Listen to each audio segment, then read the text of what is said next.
Bom, então agora a gente vai falar de protocolo de acesso múltiplo, né? Primeiro, para a gente começar a falar disso, é importante mencionar a existência de dois tipos de enlace. Um enlace é ponto a ponto. Nesse tipo de enlace é mais simples a gerência, né, do acesso ao meio, tá? E no enlace do tipo broadcast, tá, pessoal? Então aqui, nessa parte do estudo da camada de enlace, a gente vai apresentar um dos problemas mais importantes em nível de camada de enlace, que é o acesso ao meio de transmissão, certo? Então, se numa conversa com duas pessoas só, imagina uma reunião com duas pessoas, certo? A permissão para quem vai falar por vez é mais fácil de gerenciar do que uma reunião com 20, 30 pessoas, né? Certo? Então, se a gente considerar um enlace ponto a ponto, onde só tem dois nós, né? Uma origem e um destino, enlace ponto a ponto, e se a gente considerar que a tecnologia está utilizando full duplex, ok? Que significa a capacidade de transmitir e receber simultaneamente, fazer a gestão do acesso ao meio no enlace ponto a ponto não é desafio, certo? Agora vamos considerar um enlace do tipo broadcast, tá? Que é um enlace onde a gente tem vários transmissores em potencial e todos podem supostamente transmitir ao mesmo tempo. Vamos pensar aqui na sala de aula, a gente tem uma excelente analogia, né? O que é que está acontecendo quase sempre, ou o que quase sempre acontece na sala de aula? O professor detém a palavra, o direito de transmitir, certo? Quando alguém quer transmitir, né, esse alguém levanta a mão, sinaliza, né, ou franze assim a sobrancelha, dando sinal que não está entendendo nada, e aí o professor pergunta a ele: o que é que está vendo? O que foi que houve? Ou então, pode falar, faça sua pergunta. Veja, na hora que o professor fala isso, o professor para de falar e dá permissão da transmissão ao aluno, não é? Isso para impedir, para evitar que o aluno fale ao mesmo tempo que o professor. Porque quando isso acontece, observe, a gente está falando ao mesmo tempo, na mesma frequência. Então, cada um de vocês vai escutar ao mesmo tempo o professor falando e o outro aluno falando. Aí imagina que alguém está conversando do outro lado, tem um ruído aqui do outro lado, da outra sala. Quer dizer, se tem transmissões simultâneas, aquela informação não pode ser interpretada pelo receptor, certo? É o que a gente vai chamar de colisão. Então, no enlace broadcast, onde você tem muitos transmissores, né, mais de 2 transmissores em potencial, existe a possibilidade de todos, ou uma parte significativa desse conjunto, desejar transmitir ao mesmo tempo. Isso não pode acontecer, porque essas transmissões simultâneas não podem ser interpretadas, entendidas pelo receptor. Diferentemente de nós, né, seres humanos, a gente tem a capacidade ainda de sintonizar ou filtrar pelo timbre da voz da pessoa e ainda no ambiente ruidoso conseguir escutar uma pessoa falando, com alguma dificuldade, fazendo esforço, né, tentando se concentrar, mas a gente consegue.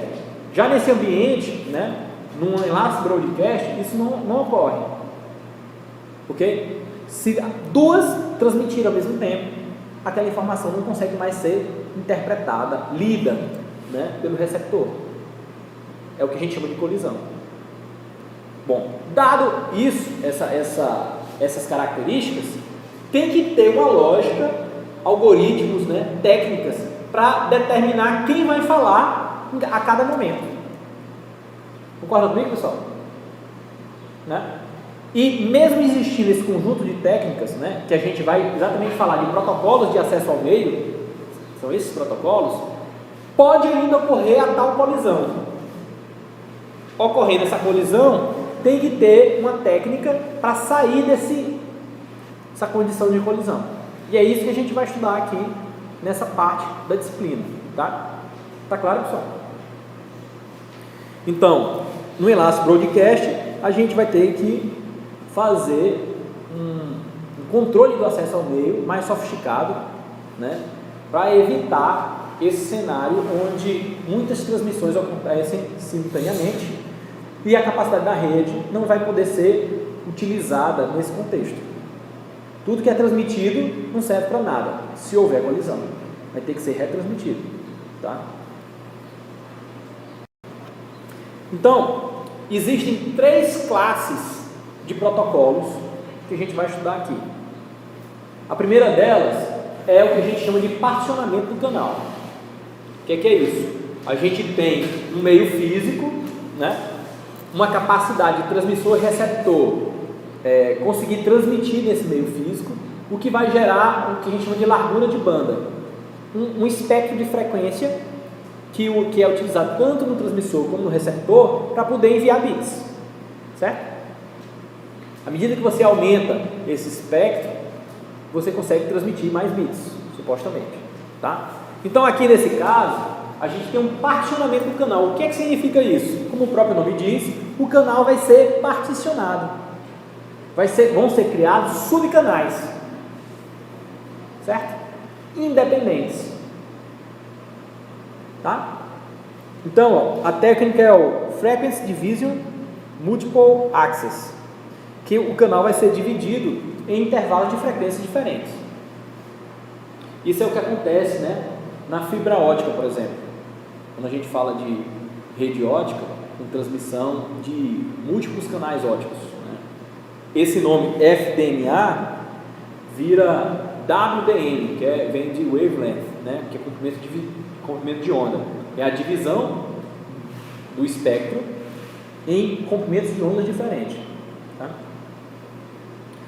Aí o que acontece? Agora eu tenho o que, ó? Nesse exemplo, eu tenho 6 canais independentes. Vamos supor que antes do particionamento, o espectro era de 6 megabits por segundo, o espectro todo. Na hora que eu particiono esse espectro em 6 subcanais, é como se a gente tivesse cada um dos subcanais com 1 megabit por segundo, certo? A gente dividiu por 6, beleza? Só que agora eu posso entregar um subcanal desse para um par de estações, vamos dizer assim. Posso entregar um outro subcanal para um outro par de estações, ok? Ou eu posso dizer o seguinte: olha, na minha rede tem 6 estações, então eu vou subdividir o canal em 6 e entrego um subcanal para cada estação. Então agora todas podem transmitir ao mesmo tempo, certo? Ok, pessoal? E quem quer escutar o que uma estação está transmitindo, sintoniza na frequência que ela está transmitindo. Aí seria algo parecido com a televisão, né? A transmissão da TV é mais ou menos assim. Você tem a transmissão, né?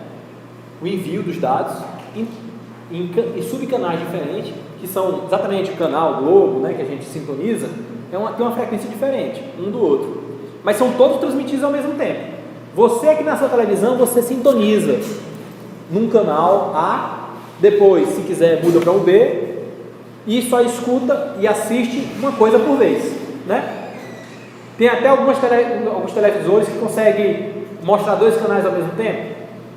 Então, supostamente, aquela televisão tem que ter 2 receptores. Ou então, ele vai ficar chaveando entre os canais e perdendo alguns quadros, vamos dizer assim, para poder ficar mostrando os 2, sei lá, algo do tipo, né? Não tem como fazer muito diferente, certo? Está claro aqui?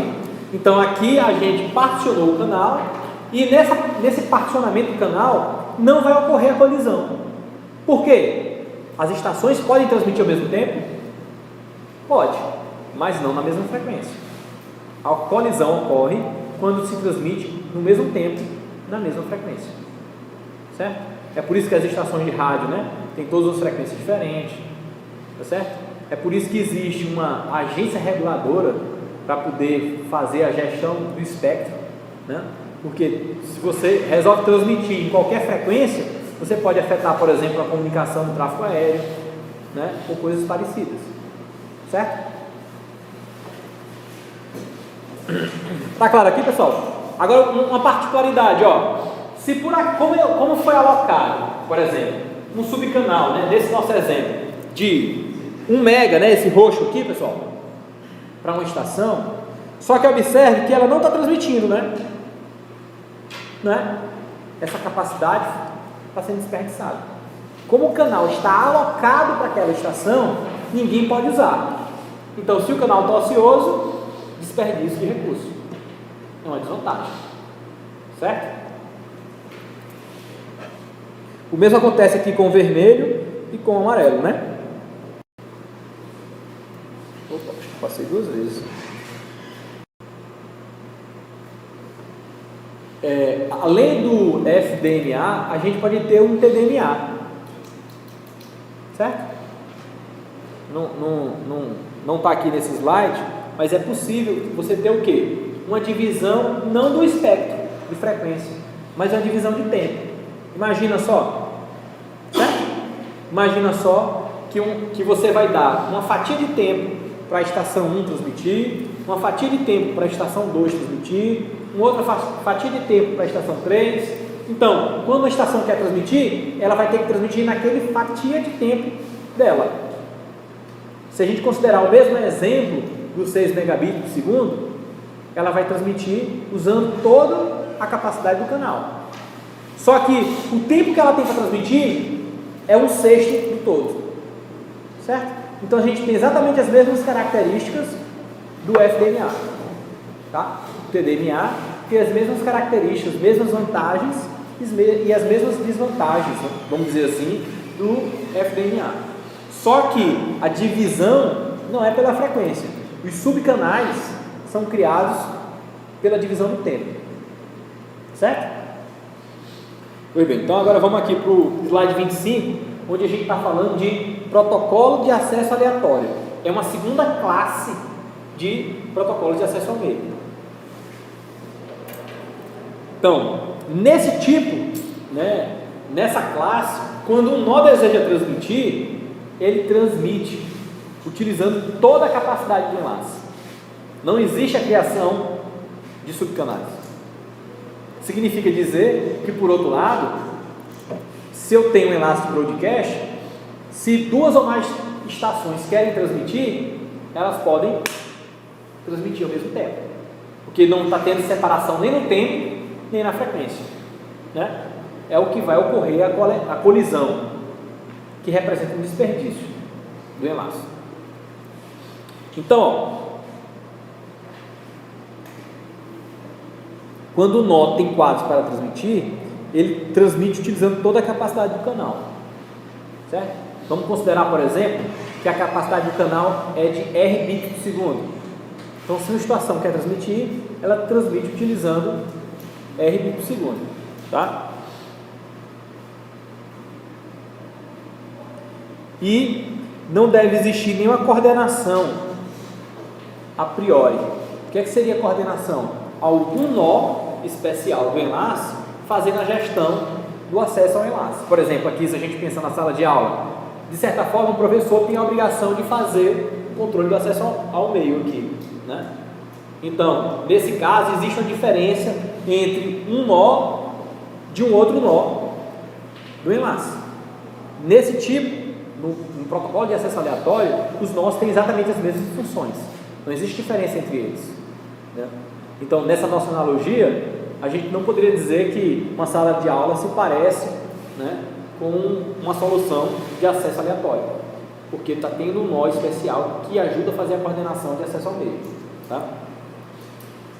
Se 2 ou mais nós transmitem ao mesmo tempo, a gente tem uma colisão, ok? Então, esse protocolo de acesso aleatório vai ter que especificar como detectar colisões, como recuperar após a ocorrência dessas colisões, tá? E a gente tem alguns exemplos de protocolos aleatórios aqui, ó. Tem o slot de Aloha, o Aloha ou Aloha puro, e essa família aqui que é mais importante para a gente, ó. CSMA, CSMA-CD e o CSMA-CA, tá? esse protocolo aqui, por exemplo, CSNA-CA, vocês vão apresentar no seminário sobre rede sem fio, que é o protocolo utilizado pelo Wi-Fi, certo? Mas muito das características dele a gente vai estudar aqui na hora de falar dos outros da família do CSNA, tá? Então, ó, a primeira solução seria o slot de Aloha, né? Hipóteses: todos os quadros têm o mesmo tamanho. Então, nesse protocolo, ele vai determinar isso, que todo quadro tem o mesmo tamanho. E vai existir uma espécie de relógio definindo slots de tempo, mas não são slots fazendo a separação de subcanais, são slots criando um tempo sincronizado para todo mundo. Então, quem quer transmitir, transmite no início do slot, certo? Isso não significa dizer que não vai haver colisão, porque duas estações podem querer transmitir ao mesmo tempo no início do slot, né? A outra coisa curiosa ou particular aqui é que o quadro cabe exatamente dentro de um slot de tempo, tá? Então, se dois ou mais nós transmitem no mesmo slot, todos os nós vão detectar a colisão. Quando um nó obtém um novo quadro, ele transmite no próximo slot. Se não houver colisão, o nó pode enviar um novo quadro no slot seguinte. Se houver colisão, o nó retransmite o quadro em cada slot subsequente com a probabilidade P até ter sucesso. Vamos olhar um exemplo aqui, ó, que ajuda a entender. Então, observe aqui que a gente tem 3 nós envolvidos no mesmo enlace, né? E cada subdivisãozinha dessa aqui, ó, representa um slot de tempo diferente. Insisto em dizer, esse slot não vai ser alocado a ninguém não, certo? Esse slot, qualquer nó pode transmitir nesse slot. Agora a diferença é que ele tem que transmitir logo no início do slot. E quando terminar o slot, ele é obrigado a parar. Significa dizer que o quadro que ele quer transmitir cabe certinho em cada slot. Então aqui no início a gente tem o que, ó? Os 3 transmitiram no primeiro slot. O que foi que aconteceu? Colisão, né?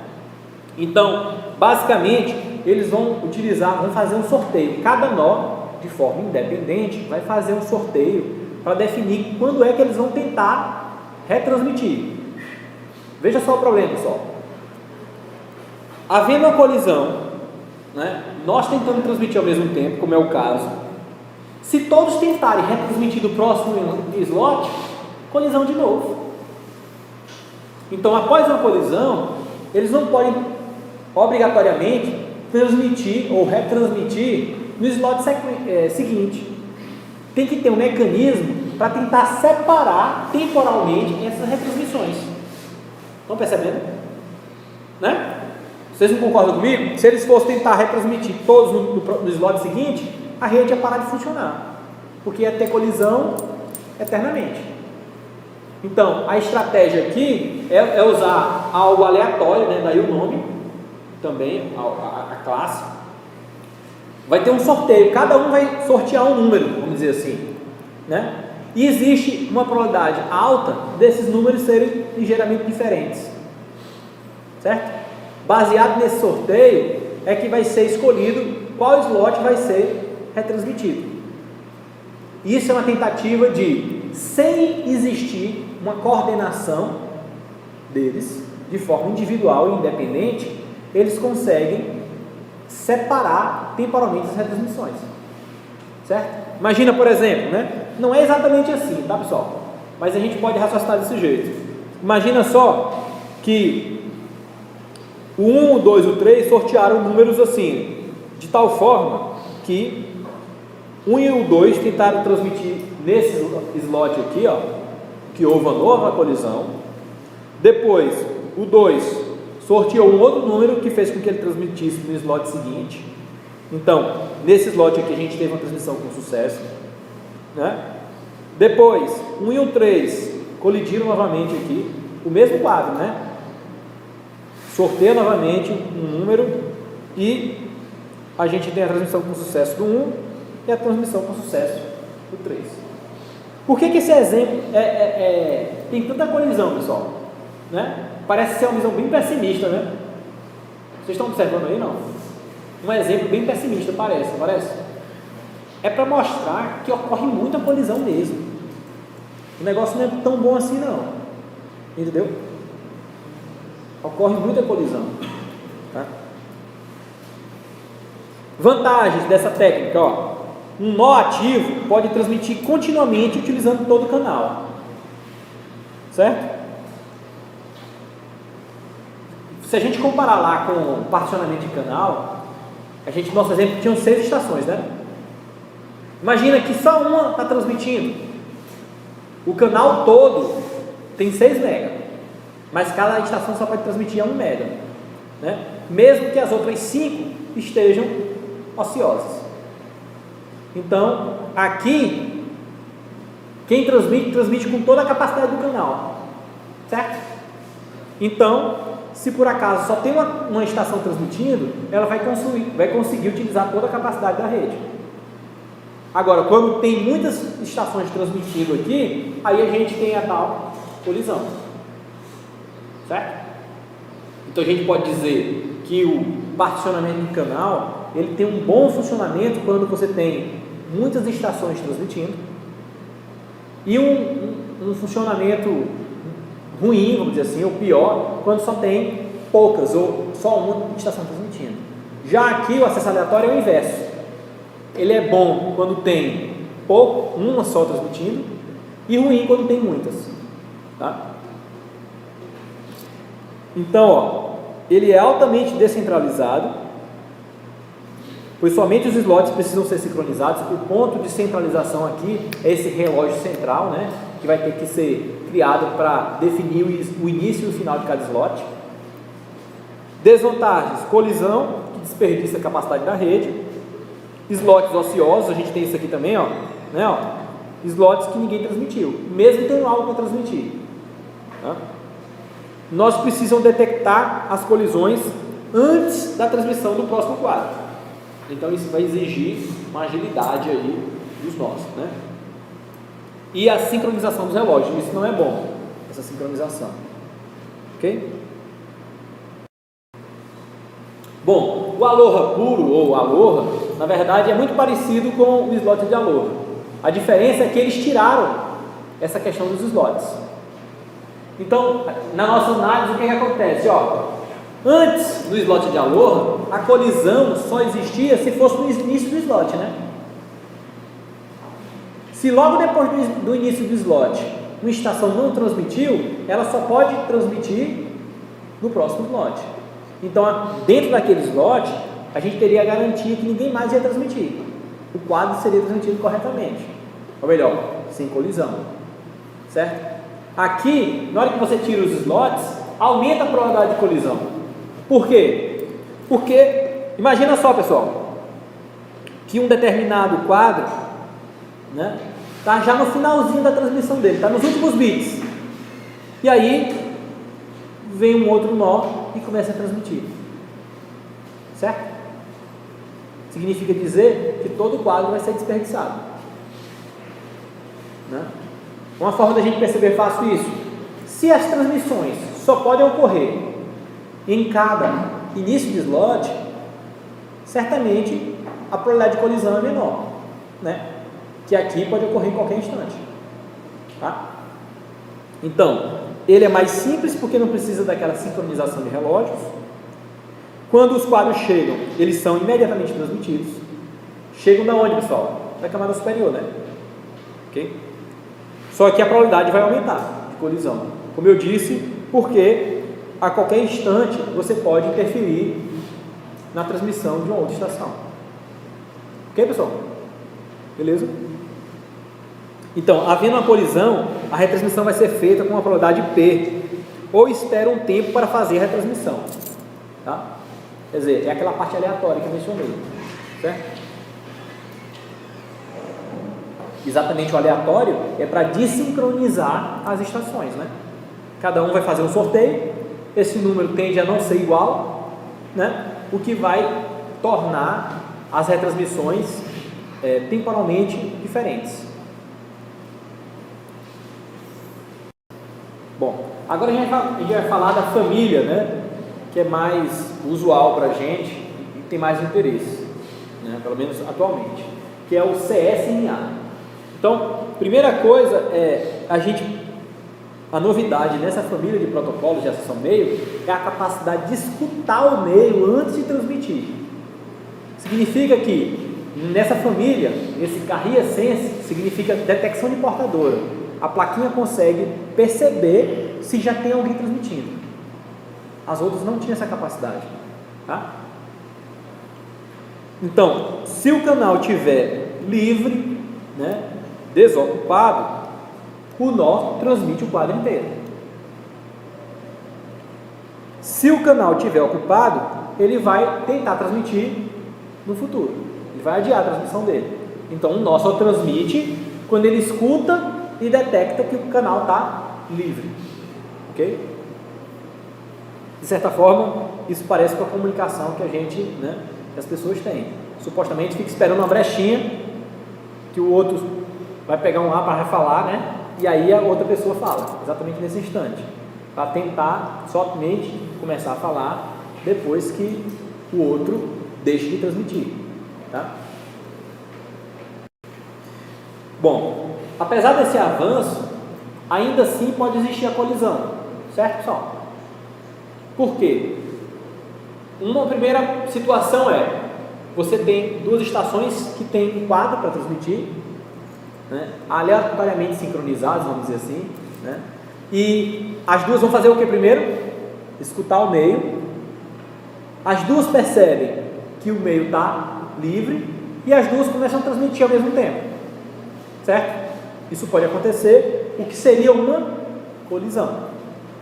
Tá claro, pessoal? Isso é uma possibilidade. A outra possibilidade a gente vai visualizar nesse slide, que é o seguinte: o que é escutar o meio, pessoal?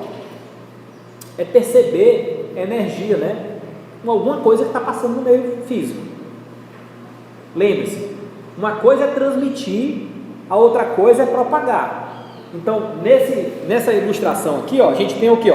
4 estações que estão compartilhando esse enlace broadcast, que é exatamente o contexto da gente, né? A gente está falando de mecanismos para controlar o acesso de estações em um enlace compartilhado e evitar, nesse caso, que duas estações transmitam ao mesmo tempo, ou se caso isso aconteça, arrumar um mecanismo para detectar a colisão e viabilizar a retransmissão de forma a impedir uma nova colisão.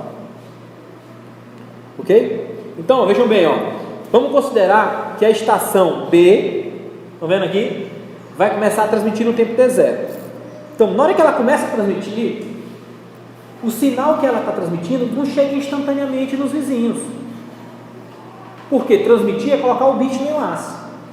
Para esse bit chegar no vizinho, ele vai ter que se propagar até chegar no vizinho. Então, nessa ilustração aqui, mostra exatamente isso. O sinal é transmitido aqui e leva um tempo para ele chegar em A, para ele chegar em C e para ele chegar em D. Obviamente, aqui em cima a gente está vendo o que? A distância. B tem essa distância de C e tem 2 vezes a distância para D, né? Significa dizer que o sinal que C transmite, melhor, que B transmite, chega primeiro em quem? Em A e C e depois em D, né?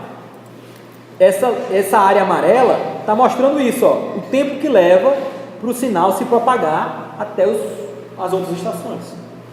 Então, observe que no instante T1, se você traçar uma linha aqui, né, T1, o sinal de B ainda não chegou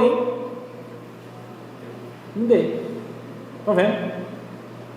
Significa dizer que a estação D tem algo para transmitir, ela escuta o meio, não escuta nada, porque o sinal de B ainda não chegou até ele, e transmite. O que vai acontecer? Essa área, né, vermelha e amarela está ilustrando exatamente a colisão. Então, a capacidade do enlace vai ser perdida. Ninguém vai transmitir durante esse tempo, ou mesmo que transmita, ninguém vai escutar, não vai servir para nada, né? Então a gente tem a colisão aqui. Ok, pessoal? Isso, note, mesmo a plaquinha tendo a habilidade de escutar para saber se tem alguém transmitindo ou não, né? Então, isso aqui tudo é para falar dessa família, né? Uma evolução dela. A gente teria o CSMA simples, que foi o que a gente viu até então, e a gente pode ter também o CSMA CD, né? Que é o Collision Detection. Esse é o protocolo utilizado pelo Ethernet, né? Esse padrão amplamente utilizado, né? Como eu citei há pouco. Qual é a grande diferença aí? Ele tem a capacidade de detectar a colisão e abortar a transmissão para diminuir o desperdício da rede. Então, esse CD é de Collision Detection. Então, vai ser possível detectar a colisão em curto intervalo de tempo e vai abortar a transmissão de forma a diminuir o desperdício da rede, tá? Lembrando que essa capacidade de detectar a colisão é fácil no meio cabeado, utilizando meio guiado para transmissão. Em meio sem fio, isso não é trivial. Tanto é que o CSMA-CD não é utilizado no Wi-Fi. No Wi-Fi tem uma outra coisa, é o CSMA-CA, né? Que quem é mesmo que vai apresentar isso aqui no seminário? Não. São vocês que vão falar isso no seminário. Começaram já a ajudar? Não. Então, alguém sabe pelo menos que vai ter que falar disso ainda? Também não sabe não, né? Bom, é bom começar a estudar. Então, isso se parece com os seres humanos, né? Na comunicação. Ok? Então, aqui a gente teria o efeito, né? Da detecção de colisão.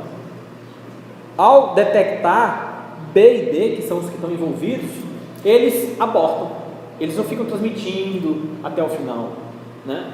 E eles só sabem, na verdade, eles só podem abortar porque eles detectam que houve uma colisão. Continuar transmitindo não vai levar a nada, só a um maior desperdício da rede, certo? Ok, pessoal? Beleza? Bom, então, agora vamos falar da terceira classe de protocolo de acesso ao meio, né? Que é o que a gente chama de revezamento. Aqui, diferente do particionamento do canal e diferente do acesso aleatório, a gente vai ter algum elemento centralizador, alguma funcionalidade especial, certo? Nas duas classes que a gente já estudou, a gente observou o quê? Que os nós são idênticos, não tem diferenciação entre eles, né? Aqui vai ter que ter uma funcionalidade a mais, ou um nó, ou a rede como um todo, para garantir o revezamento. Talvez esse ambiente de sala de aula seja parecido com o revezamento, porque vai ter uma funcionalidade especial para dizer, agora você pode falar, não, agora você não pode mais, agora é você quem fala, e coisa parecida, tá? E esse revezamento a gente pode ver também como a tentativa de trazer características positivas de cada uma das duas classes anteriores. Então, ó, o particionamento de canal compartilha de forma eficiente e justo sob altas cargas. Viu, pessoal? Particionamento de canal é interessante sobre uma carga alta, isto é, muitas estações tentando transmitir ao mesmo tempo, mas é ineficiente sob baixa carga. Uma estação só transmitindo, existe desperdício. Acesso aleatório é o inverso. Se só uma estação quer transmitir, ela transmite de forma eficiente, utilizando toda a capacidade da rede. Mas se tem muitas tentando transmitir, a gente vai ter colisão e a eficiência diminui. Então, o revezamento é uma tentativa de trazer o que tem de melhor dos dois mundos, tá? Mas nenhum desses é ideal, ok? Um protocolo suposto ideal seria aquele onde se apenas uma estação quer transmitir, ela utiliza toda a capacidade do canal, certo? Se o canal, ou melhor, se o enlace tem 10 estações e todas as 10 querem transmitir, cada uma das 10 vai utilizar 1/10 da capacidade do canal. Isso seria um protocolo ideal, mas a gente não tem nenhuma solução que seja totalmente parecido, né? Que tenha todas essas características ao mesmo tempo. A gente ganha por um lado, perde por outro, né?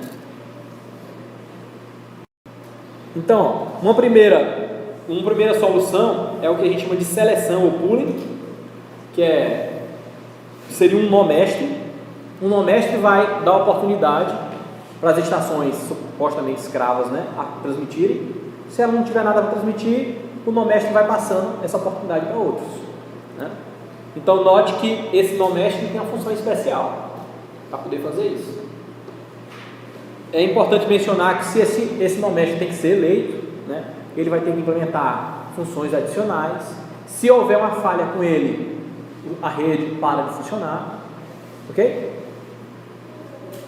Existe o tempo gasto para conversar, para que o nó mestre sonde, né, o nó escravo, sabendo se ele quer transmitir ou não. Isso é um overhead na comunicação, tá? E são coisas não positivas, né, coisas negativas dessa técnica, ok? Tá claro, pessoal? Isso aqui ou não? Tá claro? Uma variação, né, uma outra possibilidade é o que a gente chama de passagem de permissão. Então, imagina só que a gente faria um círculo bem grande aqui, né, e utilizaria uma ficha, né, um token, por exemplo, para determinar quem tem o direito de transmitir. Então, essa ficha, né, aqui na figurinha a gente pode observar, vai ser passada de estação para estação, vai ficar circulando, e quem quiser transmitir vai ter que reter o token, segura o token e transmite, certo? Então, a rede vai estar programada para uma estação só pode transmitir se ela tiver um token. E, evidentemente, ela não pode ficar com o token o tempo todo, ela tem um período máximo para reter o token. Depois disso, ela passa o token para frente, dando a oportunidade de uma outra estação transmitir, certo? Qual o problema aqui? É muito parecido com os problemas do protocolo que a gente viu anteriormente. Se a estação que tiver com o token falhar, tiver um problema, a rede para, certo? E também a gente tem o gasto, né, de overhead na transmissão do token. Durante a transmissão do token, ninguém pode falar, certo? Imagina só, por exemplo, que essa máquina acabou de falar, ok? E quem tem que transmitir agora é esta máquina aqui. Essas outras duas não tem nada para transmitir. Então, esta daqui só vai poder transmitir depois que o token viajar até ela. Até lá, a capacidade da rede está sendo inutilizada, certo? Então, a gente observa aqui que a gente ganha por um lado e perde por outro. Não tem muito chance não, tá? Se a gente for olhar para a prática, bom, se o Ethernet é a tecnologia mais utilizada no planeta em rede cabeada, né, e utiliza o CSMA/CD, talvez isso seja algum indício que o CSMA/CD tem mais atrativos do que as outras alternativas, certo? Aqui, por exemplo, existe uma outra exigência, né? Tem que ser uma estrutura circular, que é uma outra limitação, de certa forma. Ok, pessoal? Tá claro isso aí? Então, o que é importante chamar a atenção na seguinte coisa, né? Aqui a gente falou especialmente, depois de tratar a técnica de detecção de erro, que não é tão novidade para vocês, a gente falou de uma coisa importante na aula de hoje aqui, que é como as estações, como os computadores vão transmitir, ou vão ter o direito de transmitir em um enlace de broadcast, que é um enlace que tem muitas estações ao mesmo tempo, compartilhando o meio físico. Então, supostamente, elas podem transmitir ao mesmo tempo. Elas podem, mas o que vai ser transmitido não vai ter sucesso. Então, a gente tem que ter um controle de quem vai transmitir, como vai transmitir, né? Procurando uma solução para gerenciar da melhor forma o acesso ao enlace do tipo broadcast, a gente estudou 3 classes de soluções: particionamento de canal, que é, por exemplo, o FDMA ou TDMA. O canal vai ser subdividido, né, em subcanais, e cada estação vai trabalhar utilizando um canal diferente. Nesse contexto, a gente tem, não existe colisão, né? Mas em compensação, a rede pode ficar subutilizada se poucas estações estiverem utilizando os seus canais, né? Depois a gente viu o acesso aleatório, onde não existe a criação de subcanais, não foi? As máquinas, quando transmitem utilizando toda a capacidade da rede, mas pode ocorrer a colisão. E aí a gente viu umas diferentes alternativas de gerência, né, do acesso ao meio, seguindo as características do acesso aleatório. Em especial, a gente destaca a família CSMA, né, Carrier Sense Multiple Access, e especialmente o CSMA-CD, que é o que é implementado na tecnologia Ethernet.